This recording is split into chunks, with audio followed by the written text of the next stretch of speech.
1, 6, 2, 5.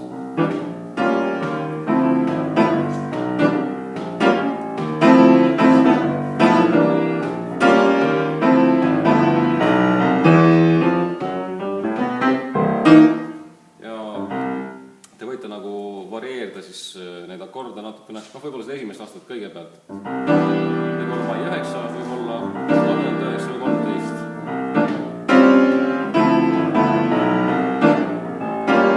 Kuues aste altereeritud, madala 9 või kõrge 9, ükskõik.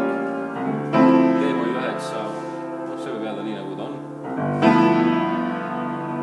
Kui te lähete nüüd helistikeks, lepime kokku, et C, F, Bess, S ja G.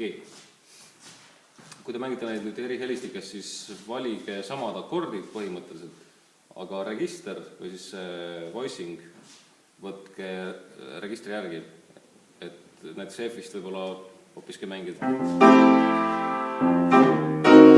Siit veel võib, aga